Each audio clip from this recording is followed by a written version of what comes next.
Welcome back to my channel. আজকে যে ব্লগটা তোমাদের সাথে শেয়ার করব সেটা হচ্ছে আমার ননদিনীর বিয়ে। তো সেখানেই যাচ্ছি, সকালে হলুদের জন্য হলুদ শাড়ি পরেছি, সবাই একটা হাই করে দাও।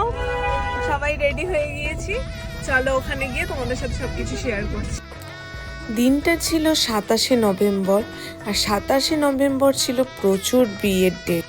জানি ভিডিওটা পোস্ট করতে একটু লেট হয়ে গেল, তো তোমরা কিছু মনে করো না। দিনটা কেমন কাটালাম তোমাদের সাথে শেয়ার করে নেব।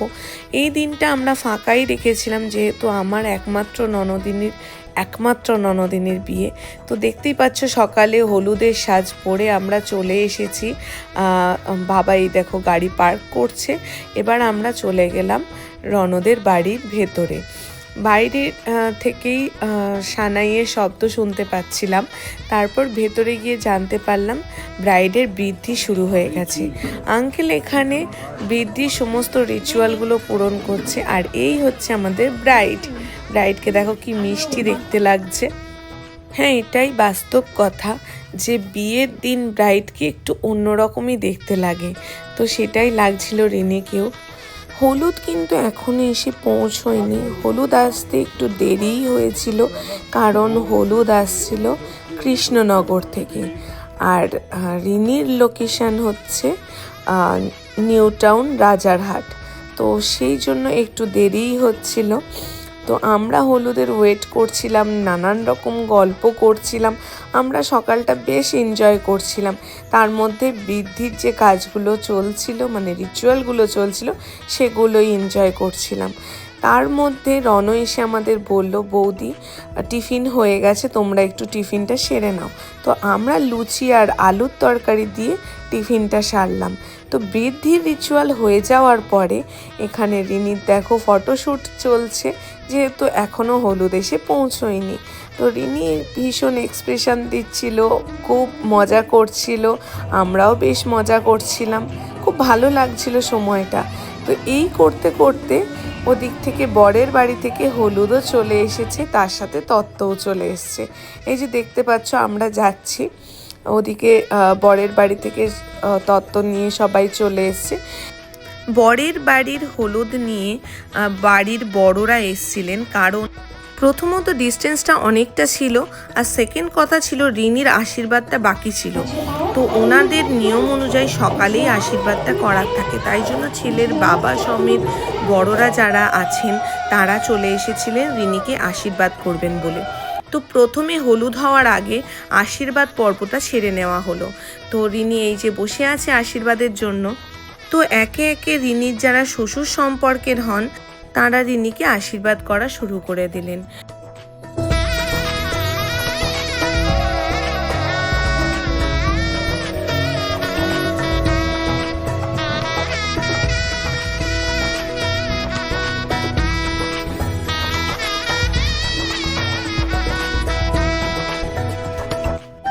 ইনি হচ্ছেন রিনির শ্বশুর মশাই, ইনিও আশীর্বাদটা করলেন। তো বেশ ভালো লাগছিল, আমরাও বেশ এনজয় করছিলাম।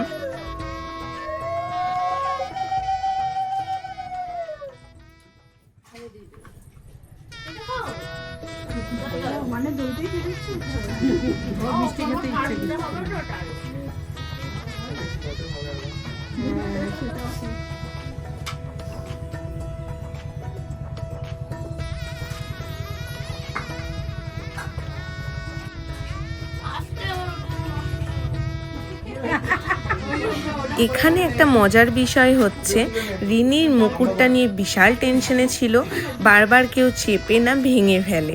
সেই জন্য ও বারবার সবাইকে সাবধান করছিল যে দেখো ওটা যেন ভেঙে না যায়।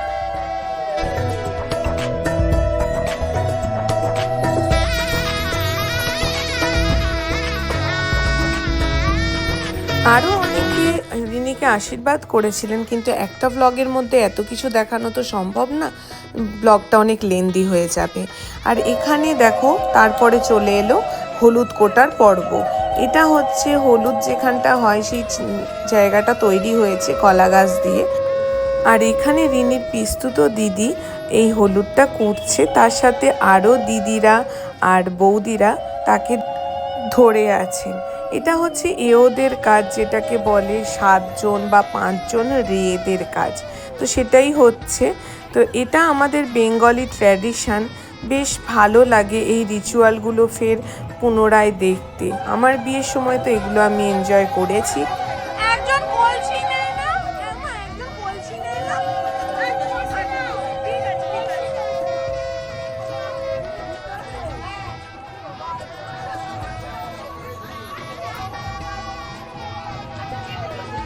এই দিদির নাম হচ্ছে রূপাদি। রূপাদিকে স্পেশালি বলবো, উনি এত আনন্দ করতে ভালোবাসেন।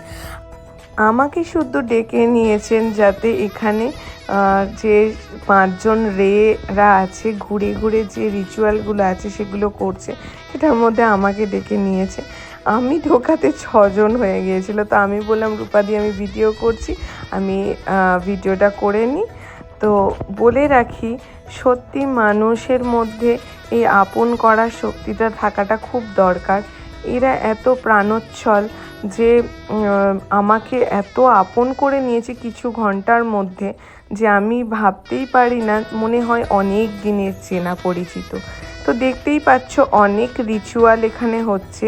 আন্টির বরণ করে নিচ্ছে রিনিকে, তারপর হলুদ মাখাচ্ছে। বেশ সুন্দরভাবে সবাই এই হলুদ রিচুয়ালটা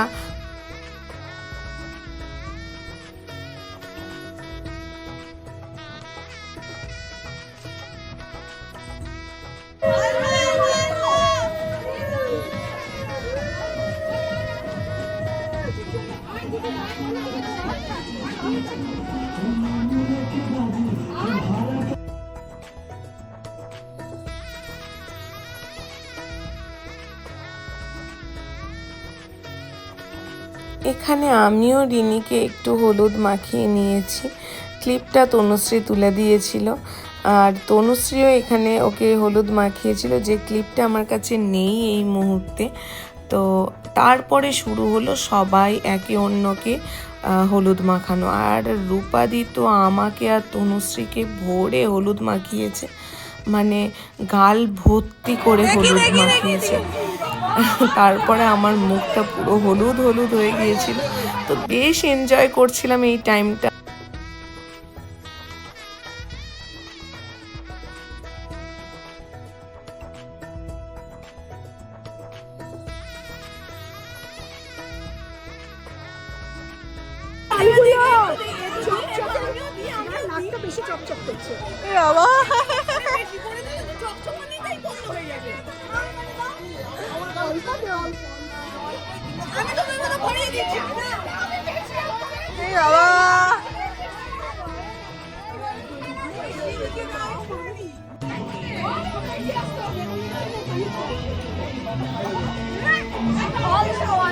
অল্পই লাগে,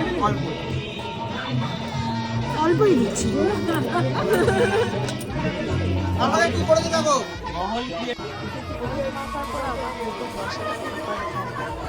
গাল টাল হলুদ হয়েছিল।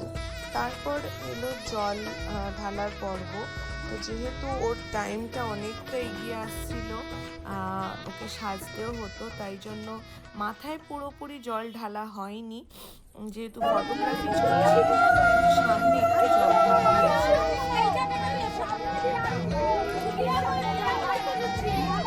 আরেকটু বাড়িয়ে নাও, আরেকটু বাড়িয়ে নাও।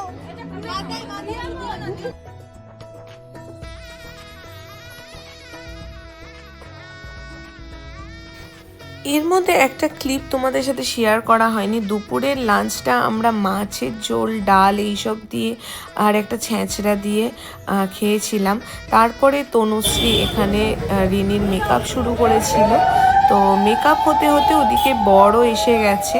তো এই ক্লিপটা শুভ গিয়ে তুলে এনেছিল, যেটা আমাদের খুব প্রয়োজনে লেগেছে, কারণ আমি তনুশ্রীকে হেল্প করছিলাম আর রিনি ওখানে সাজছিল। এখানে বরণ চলছে, দেখতেই পাচ্ছ। বরণ করে আন্টি ওকে ঘরে তুলছে।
তো এখানে বরের গৃহপ্রবেশ হয়ে গেল। তারপরে এখানে দেখতে পাচ্ছ এখানে রান্নাও শুরু হয়ে গেছে।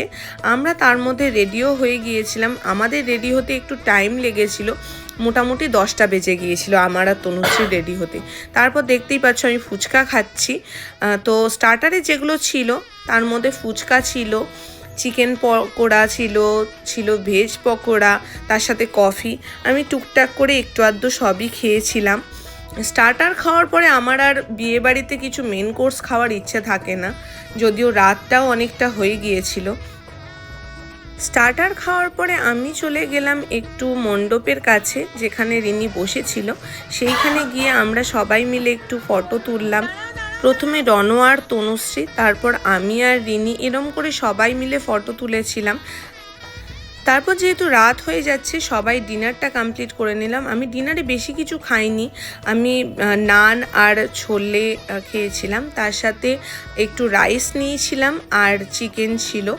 তারপরে মা বললো একটু মিষ্টি খা, মিষ্টিটা খেয়েছিলাম। তারপরে শুরু হয়ে গেল বিয়ের রিচুয়ালগুলো।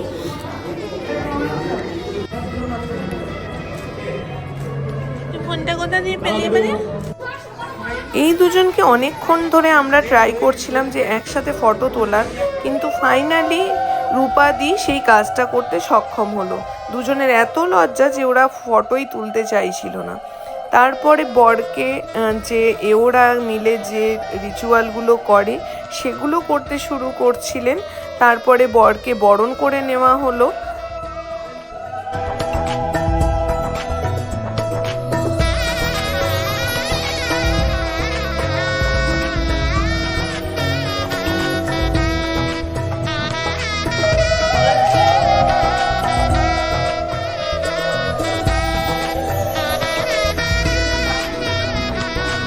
এখানে রিনিকে পিঁড়িতে তোলার পর্বটা শুরু হচ্ছে। ও মুখ ঢেকে বরের সামনে যাবে পিঁড়িতে বসে। তো সবাই এখানে তুলছে ওকে। এখানেও বেশ আমরা মজা করছিলাম।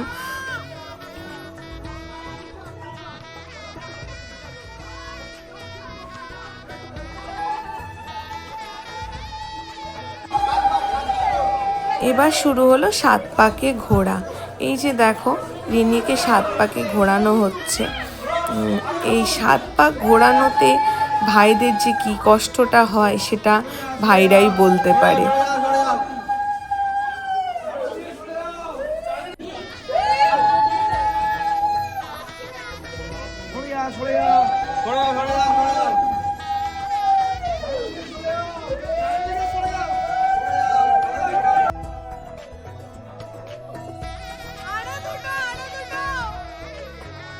এখানে শুভও পিঁড়িটা ধরে নিয়েছে। তো এবারে দেখো মেন কাণ্ডটা হবে এবারে রিনিকে কোন উপরে তুলে দেওয়া হবে মালা বদলের সময়। এই যে ছোট ছোট আনন্দগুলো সত্যি আমরা খুব এনজয় করি।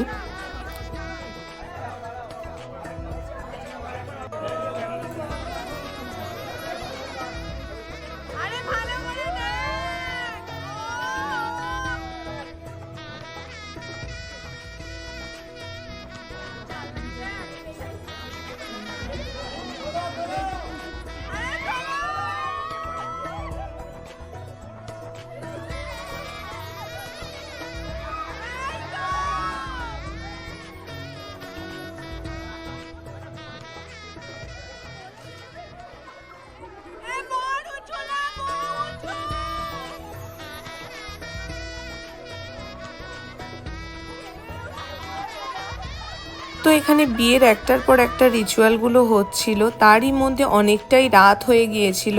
যেহেতু পরের দিন আমাদের কাজ ছিল, আমাদের ফিরে আসতে হতো, নইলে ইচ্ছা তো ছিল না ওখান থেকে ফিরে আসার, কিন্তু কিছু করার ছিল না।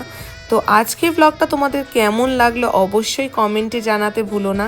আজকের জন্য চলি, সবাই ভালো থেকো, সুস্থ থেকো, সবাইকে টাটা।